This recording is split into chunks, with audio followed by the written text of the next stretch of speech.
Hello children. So today we are going to the first lesson in our supplementary reader, The Tiny Teacher, and as obvious from the image it's about, and if you look into the life story of ants you will be surprised because we feel how can it be true, but people have actually observed ants. They imagine they have kept ants as pets, something we can never think of, and they have watched their behavior very closely. They have studied these tiny amazing creatures. And so whatever we know here, whatever we are going to speak about now is true. It's a fact about this tiny hard-working creature. We all know it's hard-working. You never see an ant sitting idle. Always when you see it's moving about continuously to and fro. And we also know it's very intelligent because it keeps working. Wherever you keep anything, you try to hide any food item, anything, the ant will surely reach there. And it always works hard and stores food for the coming times when it knows, see, during hard times I will not get food, so it keeps storing food. It's all, so it is an intelligent creature because it knows it has the importance of hard work. It knows that we have to plan for the future. And if someone asks you which is the smallest insect which you have seen, there are many small things which we can't see, which are invisible to the eye, but the ant is something that we can see, and of course it is the wisest. The fly is a small thing, the mosquito is a small insect, the worm is small, but the ant is smaller than all these, and it is the wisest. It's also very, very common. Wherever you go, you will see ant. Now, how do ants communicate with each other? You must have seen as the ants move in a line, they always move in a line, very disciplined there. They move in a line, they keep stopping, and they keep touching each other, and then they'll be going ahead. So why are they doing this? What is it that makes them stop, and why do they touch the other? It's because they are talking to the others. So how courteous they are, what good manners they have got. Whenever they see someone, they are sure to talk to them before they move ahead. So it is using its feelers, its antenna, those horn kind of things that you can see on top of its head, to it touches it to the other ant, and this way they communicate with each other. If you ever watch a row of ants, you can see all of them, they keep greeting the other, they communicate with others. So we can also learn from this that they have got very good manners. And there are many different kinds of ants. It's not just one kind of ant. There are many different kinds. Usually in our houses we find the black or the red ones, the ones that bite. Similarly, when you go out in the trees and all that, you can find a bigger variety of ants. So we have been seeing them, but we have never bothered to learn about them. Where do ants live? See, we see them running about, but they should have a home. They should have a place where they store their food. So this home is called a nest or a anthill, and it's made very comfortable. And though they don't have engineers or any architects to design their house, the houses are built very intelligently.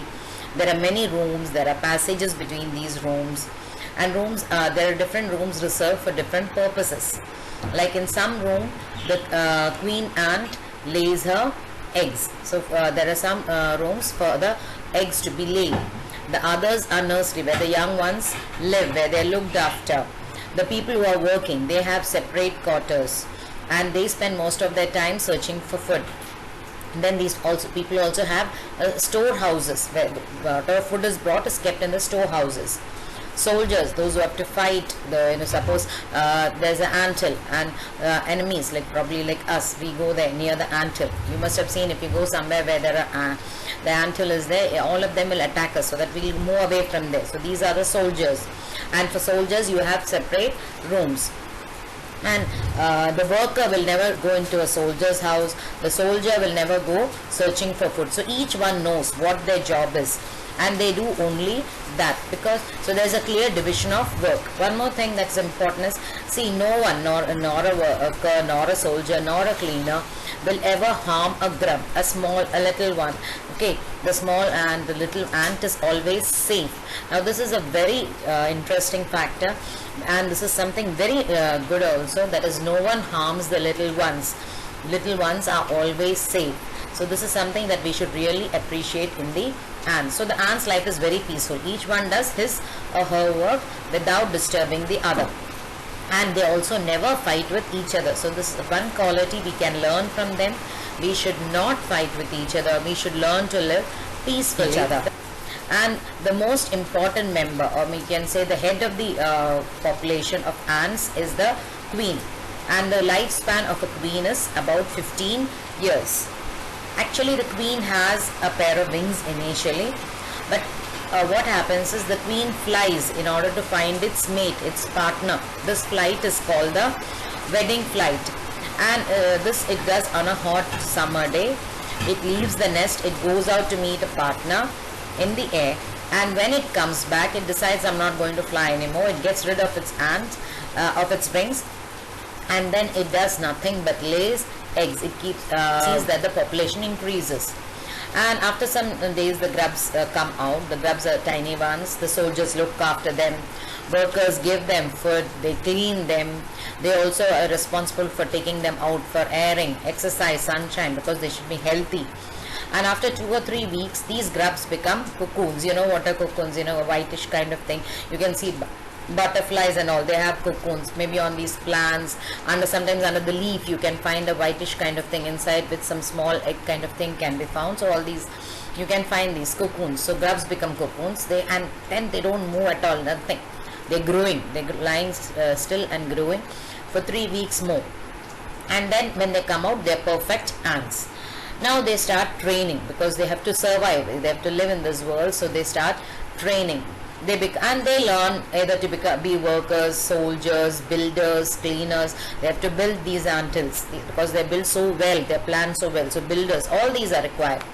And after a few weeks training, they become ready to start working, and they take up their duties.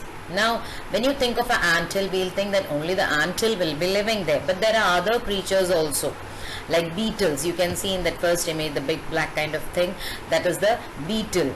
Then lesser breeds of ants which these people feel are not as capable as them, which do not have as much of ability as these ants, they will also live there.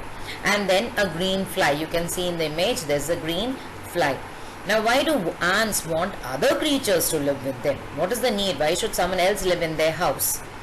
Now, this is very interesting. Some creatures are there because they give off a pleasant smell. So, you know, they're bringing fragrance to their home, like we use a room freshener. They're using these creatures. Some give them sweet juices, so they take these creatures from them, they draw out sweet juices and they use it as their food. So again, see how intelligent, they have domesticated these insects. And some just their pets, like you have a cat or a dog or some other pet, in the same way they have got some other insects as their pets. And the green fly, this is really interesting. The green fly is their cow. They train it to give a honeydew, something like milk. They'll touch them with their antenna. Like for us, milking a cow is more difficult, but for them it's very easy. With their antenna, they'll just touch the green fly and it will give them honeydew, and then they milk it just like we milk the cow. So it's very easy. So you can see again how great the ant is, how much of planning is there, how much of foresight is there, and they are really very, very wonderful creatures. And that's why they say that these are the tiny teachers. So have we learned as much as ants? That's what the author asks. Now that is something that's really doubtful. Maybe we have all this learning within us, we are not putting it to use, we are not making it practical. Still, we have to learn many things from this tiny teacher. Hard work, a sense of duty. That is, suppose someone gives us a duty, it's not because that that person is watching us that we are doing the duty. We are doing it because we feel we should do it. Discipline, we have our duty, do it properly, then we'll never have any problem. Cleanliness, be clean. They keep their surroundings clean, they are always very clean. We also have to learn from them, especially now in these times of corona. We have understood how important cleanliness is. Care for young ones, that is how they look after their young ones. They don't harm the young ones at all. This is very important. And of course, loyalty to the land where we live, that's to the place where we live, the country where we live. We should be loyal towards our country. So this is just one more image to show how they work, what kind of things. and this is a summary of the entire lesson. At a glance you can see the entire lesson. A summary is given. See again how they have so many different kinds of workers. You have a queen bee, you can see here the queen bee has her wings which she'll be discarding later. You have soldier ant, see how it looks different. A miner worker, how it looks. So all of them, they probably according to their work, the appearance changes. So now let's get learn from these ants, and let us all become better human beings. Thank you, children. Please go through the lesson again and learn it better.